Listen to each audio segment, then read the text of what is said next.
Mitchell স্টার্ককে প্রথম বলেই ছক্কা হাঁকিয়েছেন, মূলত ওটাই ছিল একটা স্টেটমেন্ট, আজকের দিনটা আমার।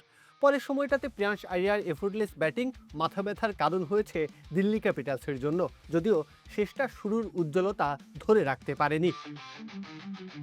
প্রিয়াংশের ব্যাট হাসলেই হাসে পাঞ্জাব কিংসও। শেষ ৩ ম্যাচে রান পাননি, পাঞ্জাবও শেষ ৩ ম্যাচ জিততে পারেনি। টেবিলের সব থেকে উচ্চ আসন তাই ছেড়ে দিতে হয়েছে, সেই সাথে শঙ্কাও জেগেছে শেষ বেলায় এসে পা হরকালে যে প্লে অফের জায়গাটা পাকাপোক্ত করা কঠিন হয়ে যাবে। তাই তো দিল্লি ক্যাপিটালসের বিপক্ষে ম্যাচটা শুধু গুরুত্বপূর্ণতেই সীমাবদ্ধ নেই, আত্মবিশ্বাস ফিরে পাওয়ার মিশনও। আর ঠিক এই সময়েই প্রিয়াংশ আরিয়া ফিরে পেলেন নিজের স্বভাবজাত ছন্দটা।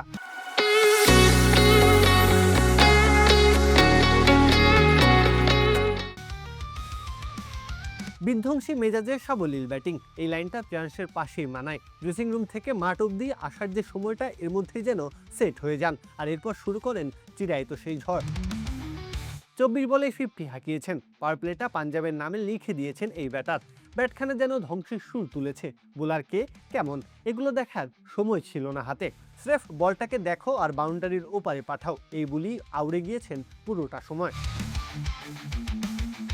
50-র পর অবশ্য কিছুটা মন্থর গতিতে ছুটেছে ব্যাট, দিল্লির নিয়ন্ত্রিত বোলিং খলুসবন্দি করে ফেলে তাকে। শেষমেশ থেমেছেন 33 বলে 56 রান করে। যেমন শুরুর আভাস দিয়েছিলেন, শেষটা তেমন হয়নি ঠিকই, তবে পাঞ্জাবের ভিত গড়ে দিয়েছেন শুরুর ঝড়ে। প্রত্যহ কাব্য, খেলা ৭১।